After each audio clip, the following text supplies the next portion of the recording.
Bruce from Bruce Poon Tip from G Adventures is with us. Bruce, are you with us? I am indeed. Can you hear me? We can very well. Good Okay, morning perfect. for you. Where Yes, are you? I'm in Toronto. Toronto at You're the in moment. Toronto, so that is kind of morning. That is maybe an Yes. hour less than New York, but it's still very No, much in the morning. it's the same time as New York. Oh, great. Then even better. Bruce, welcome to Uzakrota United States edition, and we're delighted to have you with us. Can you tell us a little bit about your organization first? G Adventures is the largest, I guess, small group kind of holiday adventure company in the world. We have operations in over 100 countries. We specialize in responsible tourism, sustainable tourism. With that whole kind of, we are a social enterprise. We do work with community projects and community development through tourism. So we have operations in about 100 countries, offices in, I guess, 28 countries. And so we run 10 different brands of tours, including a global partnership with National Geographic, where we run the National Geographic land programs, National Geographic journeys as well. Great. So large international experience, very well traveled person you are. So I heard and so I've seen. So it's really hard to believe that more than a year we're within borders closed. What's the first thing you're going to do when all of this ends, when all of this is opens up, when you get on the plane and land somewhere? What did you miss most by traveling? Well, I mean, there's two sides. I mean, I've traveled already almost 300,000 miles a year prior to COVID. So this has been a very odd year for me. I don't think I've been on the ground more than 30 days in 30 years. So to be home and on the ground for over a year has been an interesting experience. But I mean, I guess I miss our offices. I miss all of our people. We have offices all over the world, and I miss just, we have, big offices in London and Boston and Melbourne and, Peru, just all over. So I'm always visiting offices, and I miss that. So I miss our people. In terms of my own kind of traveling, just before last summer, I was supposed to go to Italy. In September, I was supposed to go to Japan. I miss just being able to see things, just going with the family and traveling. So, it has been, these lockdowns have been charming and interesting for someone who has to travel so much like me for the first few months. But over a year later, I'm dying to get back on a plane, and I promise I'm never going to complain about it again. I used to complain about travel and airports all the time, but I will never complain about it again.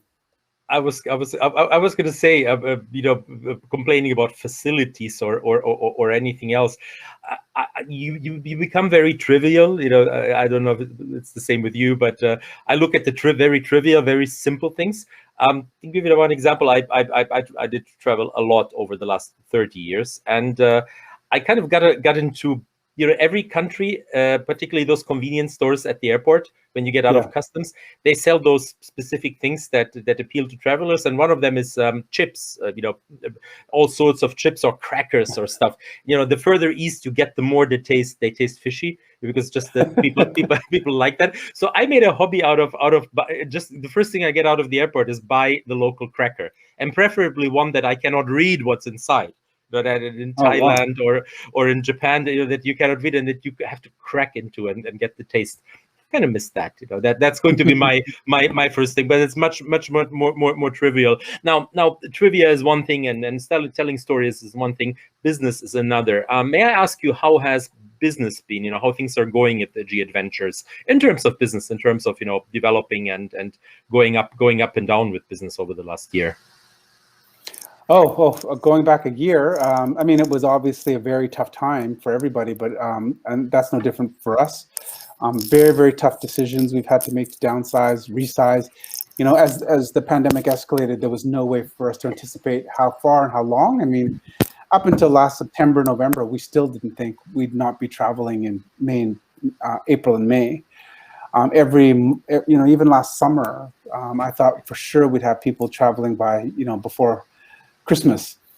So it put you in a very awkward position, because you were trying to, deal with we have to work with furlough programs and government programs all over the world in 100 countries where we have employees.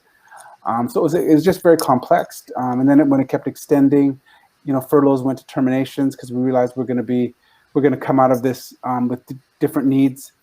So it's been very, very challenging just in terms of business, running the business itself, resizing, right sizing, and then right sizing again and again.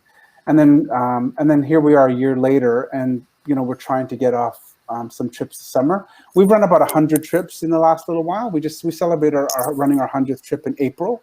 And we started running trips last September, very early. We ran trips last September, October, because Croatia, Greece, Switzerland we got some trips off. Then Costa Rica opened in November. We had Tanzania open in December. Morocco opened. Sri Lanka opened. We opened United States this week. We were on our first trip to Mexico this week. So we are getting some trips going. But like we had 100 trips, I guess, over like 4 or 5 months up until April, but we'll have close to 200 trips go off next month. So it's slowly building.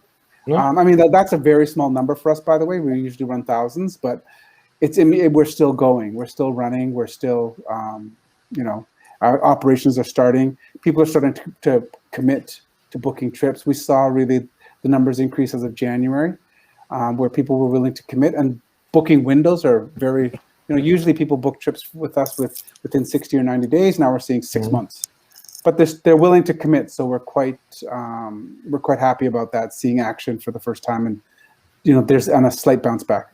So talking about changes, just the numbers that you were bouncing around seem really, really impactful to me. From 4-digit to 3-digit, how no matter what the numbers are, but if you're Sure. running from 4-digit to 3-digit, potentially 2-digit, that's a huge change, and you need to be very flexible to accommodate. I salute all the travel industry for being very flexible and trying to respond. Now, you mentioned a few words, you mentioned a few destinations. I already get excited. Tanzania, Costa Rica. Oh my God. What trends are you seeing in terms of the kind of trips people are looking for now?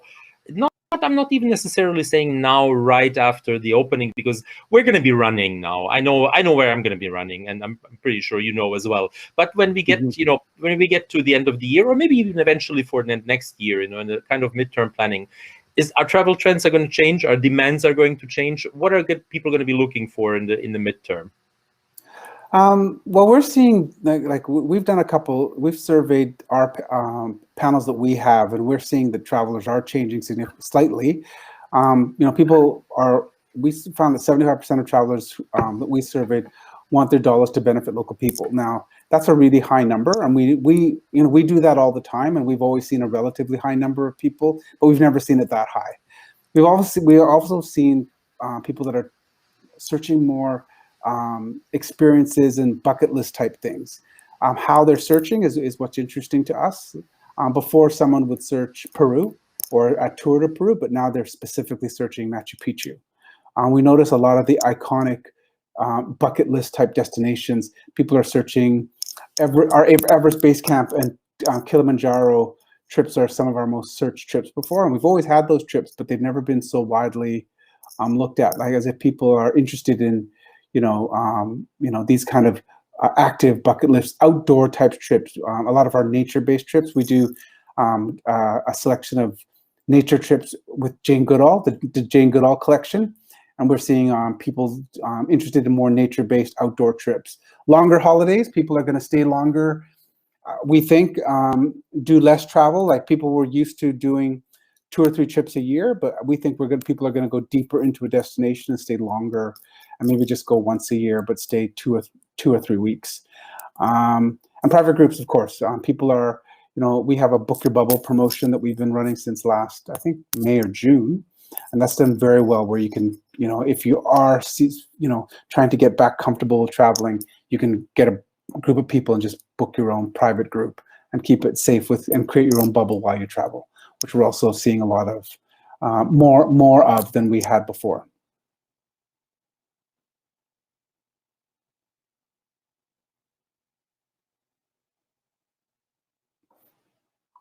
Okay.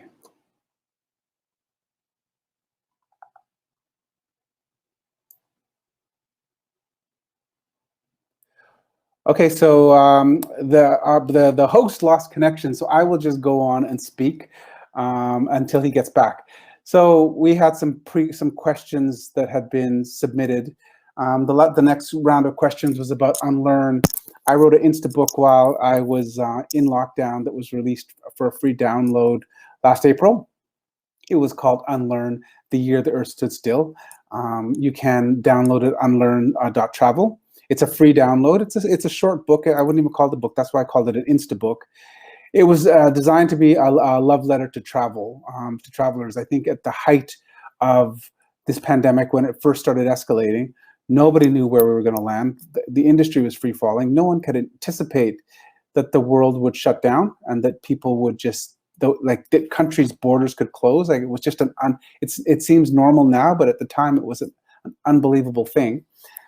And people were all writing statements of companies of everything's going to be okay. We're going to make it through this together. We're going to get stronger on the other side of this.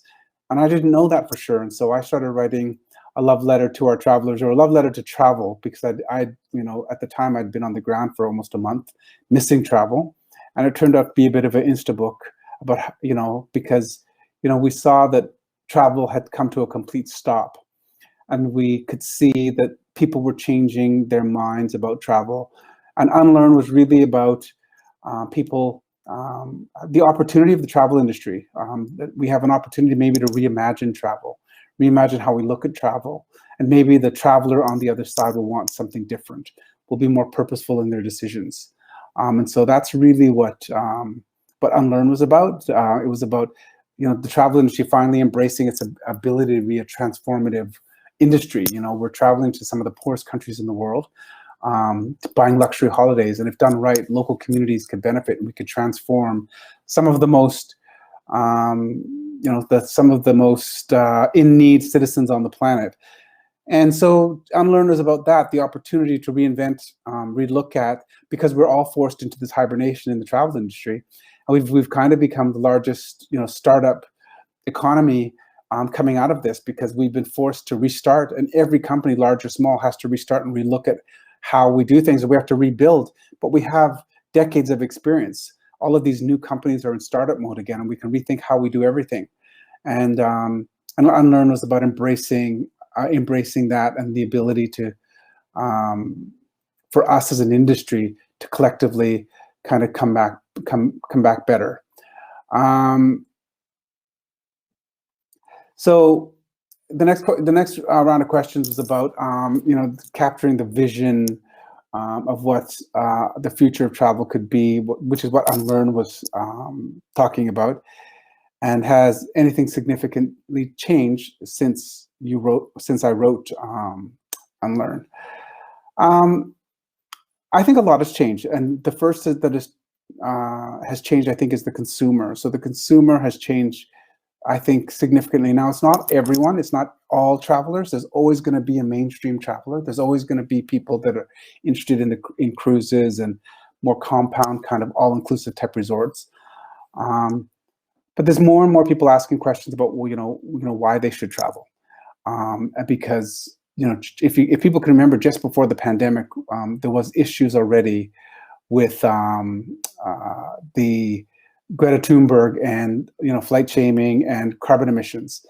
So travel was already being questioned, and I think it caused questions to people why they should travel and be more meaningful when they travel. And I think that honestly has started to change. And you're back. Can you? I can't hear you though. Yep, I'm back. I'm terribly sorry.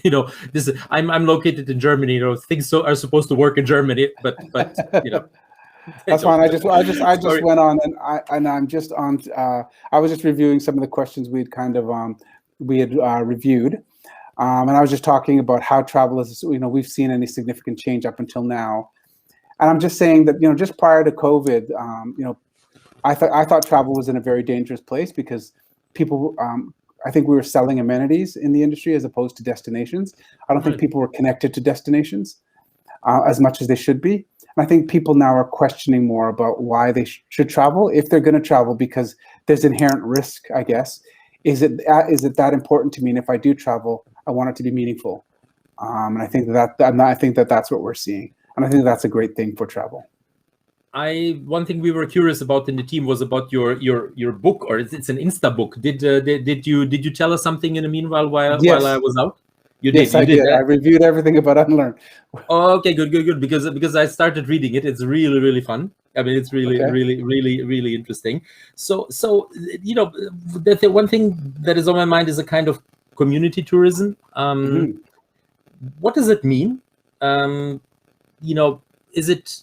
I can imagine that. I can imagine also the pandemic bringing a lot of new meaning to it, and that you would like to experience communities in a different way. Maybe not with so many people, maybe where hundreds of people were coming. Some communities are going to be hosting only one single tourist. How does that change the feeling of community tourism? Well, community tourism is about everyone benefiting when you travel, like creating a community and not having a one-way experience when you travel. So when people travel, they book something that they are only looking at their experience. And a community experience is when everyone's involved from the creation of your experience, your holiday. There's a dialogue with communities. So you're actually going to places that you're being welcomed because local people actually want you there. Far too often, historically in the travel industry, programs are created by government or prior to, from other countries like Germany or North America. And we just bring people to communities and they're not ready to host, or they don't even know travelers are coming, and they're not benefiting anyways. They're not part of the dialogue or part of the story. And as tourism becomes successful, they're not becoming successful. So resentment begins to build. So community is about everyone benefiting, you as the traveler, and also your local hosts benefiting as well. But it's also taking people away from where communities that wouldn't normally benefit from travel. So there's a huge benefit in travel, which is cultural exchange. And that cultural exchange can also benefit areas that wouldn't normally travel. Of course, when you go to Peru or Egypt, you want to see Machu Picchu or the great, or the pyramids. But in between that, you can visit communities and visit less popular places that wouldn't necessarily benefit from tourism normally, and and have a positive impact when you travel. That's the whole idea of what's the beauty of community tourism. A lot of important words. We talk a lot. Did we learn anything? Did we do? Are we going to learn anything out of that? I'm asking on a personal level, but also as an industry, as the travel industry, as industry players. Are we going to get more clever out of this? I mean, I hope so, and it's not unfortunately, it's not going to be driven by the industry. It's going to be driven by the consumer.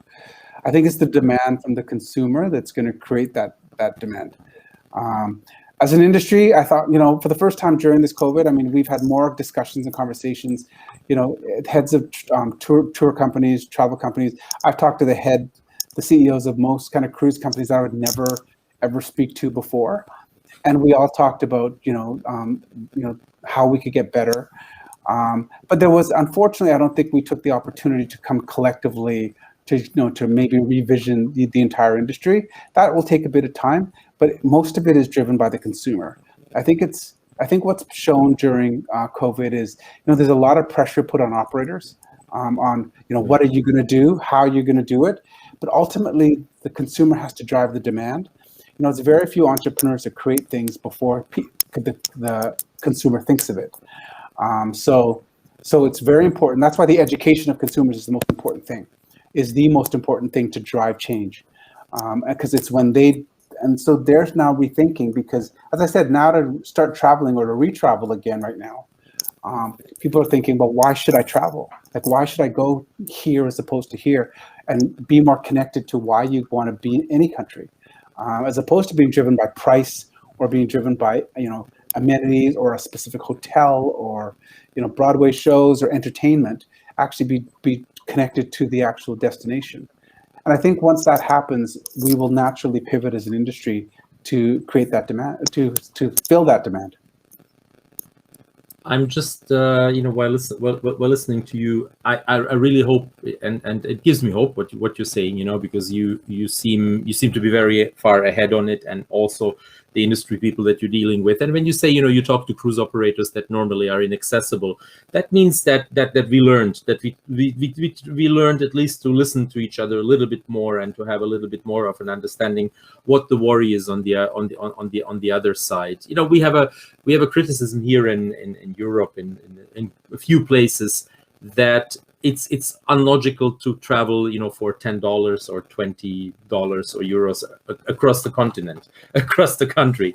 And it also seems that in Germany we're heading towards a government which is trying to restrict that. The Green Party, the environmental friendly party in Germany, is gaining a lot of popularity. And one of the things is that what they want to restrict is short distance.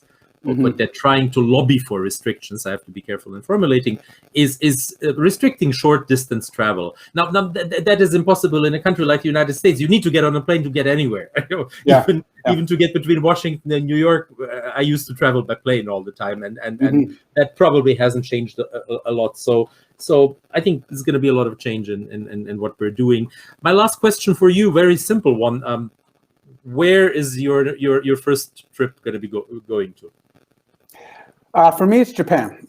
So I should say that I do want to go to Italy as well this summer. I want to do the trips that I was supposed to do last year. Okay. I feel like I felt incomplete. We did so much planning to go to Italy last summer, and last September I was going to Japan to attend a international sumo wrestling festival and championship. Oh my God. And so I want to do that again. I mean, here we are a year later. It's hard to believe that I was supposed to go to Italy in August and Japan in September. And I thought I'd have gone already at some point. But for some reason Japan is calling me. I haven't been in a long time, and Japan, I've only been mainly in the cities. So my goal is to actually see rural, and the country and the rural parts of Japan and the coastal areas, fishing villages and small areas of Japan. My next visit, and I've been thinking about it so much I just can't get it out of my head, and that's where I want to go to next. Can I share something? Me too. That's not going to be my first trip because I have something else. But that's I said to myself it's going to be my next vacation that I really want to treat myself to is Japan. Yeah, well, this is the Olympic year too, so it's not necessarily the best year to go. No. So right after the Olympics, hopefully. Well, one thing we learned, didn't we, is to count years and not months and days. So in that respect, Bruce, it's been a great pleasure talking to you. Thank you very much for being with us, and please be with us all the time and talk to us and stay true to Uzakrota. And now even I couldn't hear fully what you said about your book, but even more reason now to go back to it and to read it fully. I promise I will do. Sorry about the technical break.